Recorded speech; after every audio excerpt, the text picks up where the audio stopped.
In just 5 minutes, one encrypted document ended Germany's energy leadership forever. I've covered 23 summits. I've witnessed diplomatic meltdowns, energy crises, alliance fractures, but what happened at 3:14 p.m. on September 8th at Berlin wasn't just diplomatic confrontation, it was systematic destruction of Olaf Scholz by a woman who had spent months building an unbreakable corruption case. Kemi Badenoch walked into the Chancellery conference room carrying a titanium briefcase. She looked like a prosecutor who had gathered enough evidence to bring down a criminal enterprise. What none of us knew was that briefcase contained classified intelligence exposing the largest energy corruption scandal in European history. But she didn't open it immediately. The silence that preceded destruction was unlike anything I'd experienced. The room went completely quiet, not respectful diplomatic silence, but deadly quiet that comes when everyone senses political execution. At 3:13 p.m., Scholz's energy advisor received an urgent, encrypted message. I watched his face go ashen as he whispered something desperate in German to the Chancellor. Scholz's composure visibly cracked. His Russian liaison was scrolling frantically through classified communications, looking like someone who knew Germany's energy strategy was about to implode.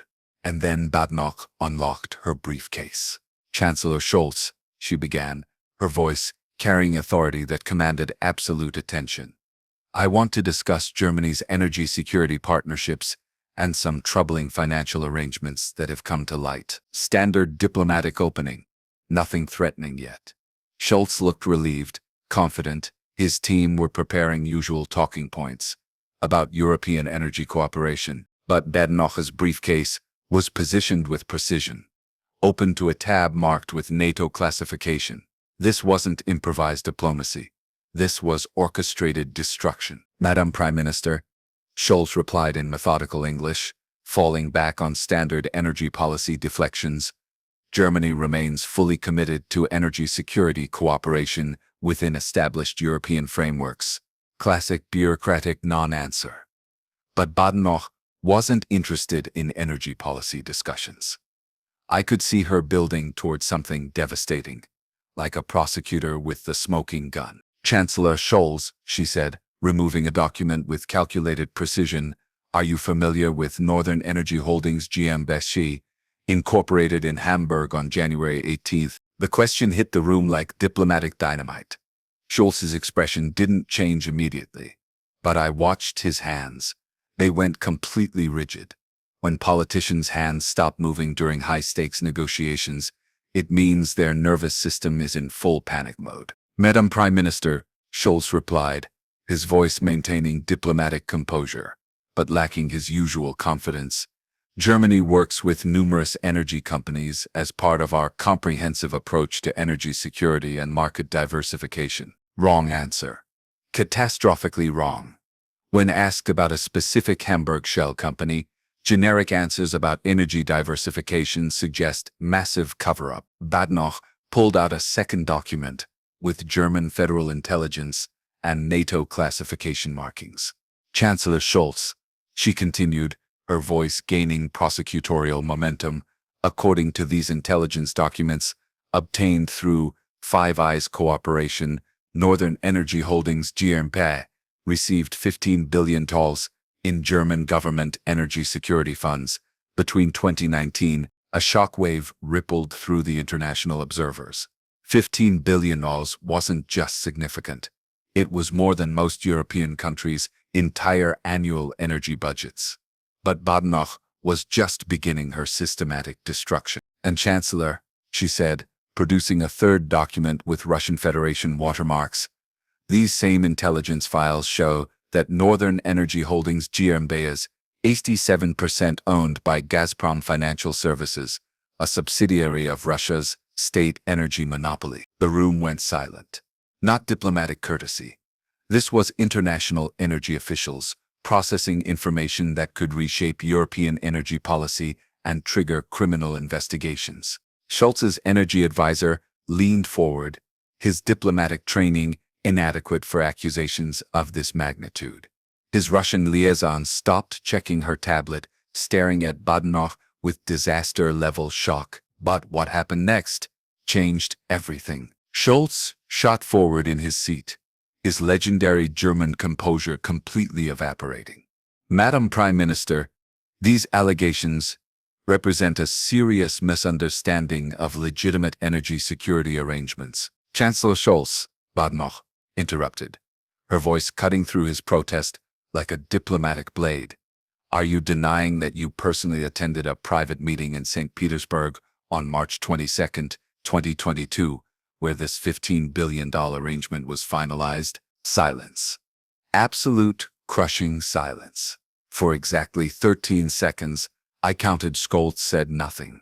13 seconds might not sound significant, but in high-stakes energy diplomacy, 13 seconds of silence is equivalent to a full confession. When he finally spoke, his voice had changed completely. The confident German Chancellor was gone, replaced by something I'd never heard before: panic with a Bavarian accent. I attend many diplomatic meetings as part of Germany's energy security obligations. I cannot recall every specific discussion or commercial arrangement mentioned. Devastating response. When a chancellor says, I cannot recall about $15 billion in energy funds that benefited Russian state companies, it doesn't sound like innocence. It sounds like systematic energy treason. Badenoch opened her briefcase one final time and removed what would become the smoking gun that ended Scholz's energy leadership forever. Chancellor, she said, her voice now carrying the absolute authority of someone who held complete power over her opponent's political survival. Perhaps this will help refresh your memory. She placed a high-resolution surveillance photograph on the conference table, positioning it so every diplomatic camera could capture the devastating evidence. The image showed Scholz shaking hands with Igor Sechin, CEO of Rosneft, in what was clearly an intimate meeting setting with Russian energy executives, visible in the background. This photograph was taken by German Federal Intelligence at the Astoria Hotel in St. Petersburg on March 22, 2022. The same day that $3.7 billion in German energy security funds were transferred to Northern Energy Holdings accounts controlled by Gazprom. The timing was devastating. Same day, same location, same players. This wasn't energy diplomacy. This was documented collaboration with Russian energy monopolies. While Germany claimed to support European independence, I watched Scholz's face drain of color. His hands were now visibly shaking. Not diplomatic nervousness, actual trembling visible to everyone. In the monitoring room, his energy team was typing frantically on secure communications, sending emergency damage control instructions to every German energy agency and European institution. But Badenoch wasn't finished destroying him. Chancellor, she continued, producing another document marked with European Commission seals. I also have here internal German Energy Ministry communications showing you personally overruled your own energy security advisors, who warned that Northern Energy Holdings was a Russian front company. At 3:19 p.m., exactly 5 minutes after she'd begun speaking, Olaf Scholz experienced complete political breakdown. His voice was barely audible through diplomatic translation. Madam Prime Minister, these documents lack proper context.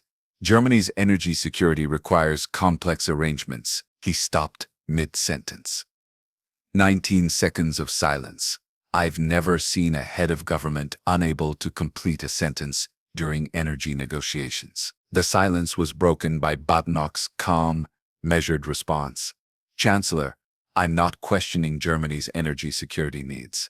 I'm questioning $15 billion in German taxpayer funds that were secretly transferred to Russian state energy companies, while German citizens faced energy poverty.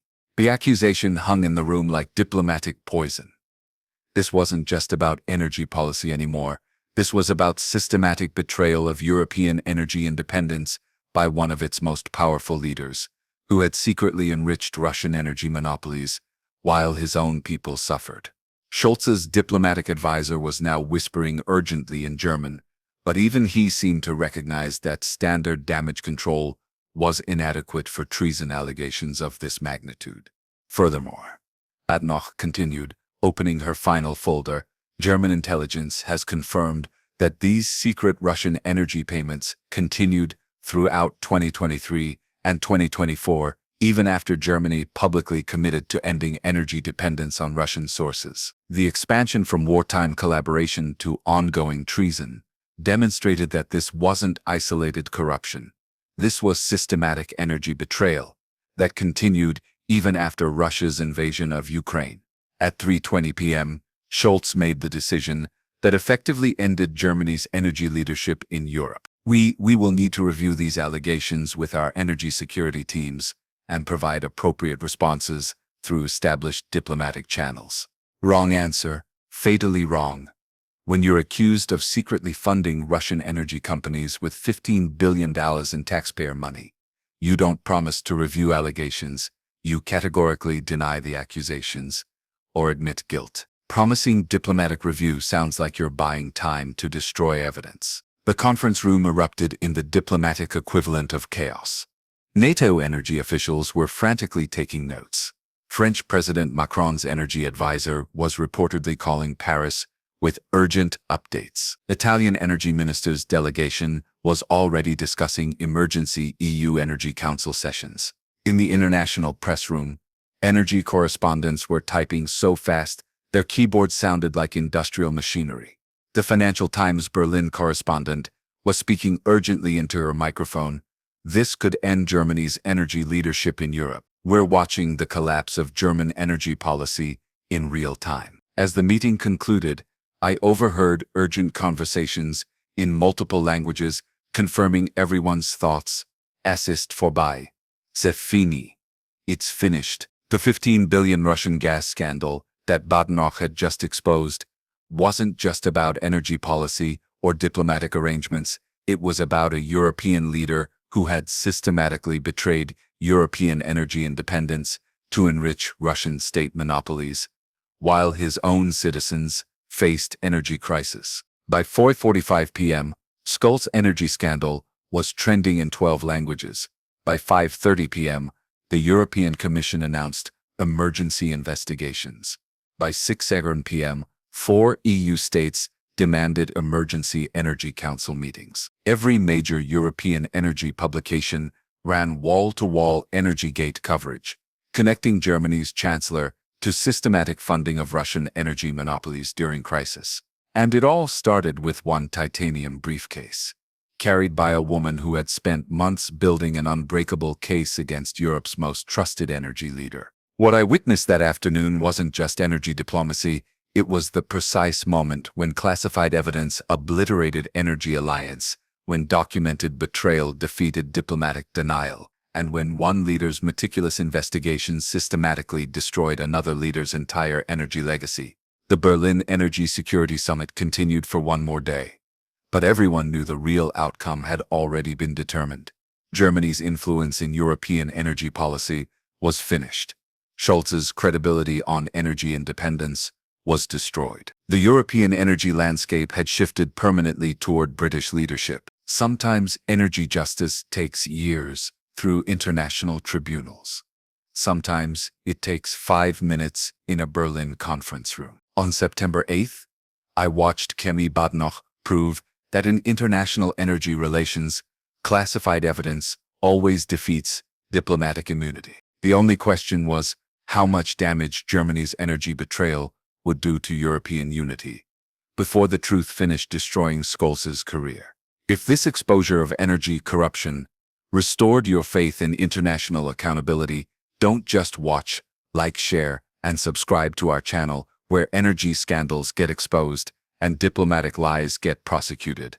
No matter which flag they hide behind, hit the bell. The next energy betrayal might involve your nation's resources. What would you do if you discovered your ally had been secretly funding enemy energy companies during a crisis? Drop a comment below. This analysis is based on diplomatic intelligence and international energy documentation. All dialogue and specific details are dramatized for educational and commentary purposes.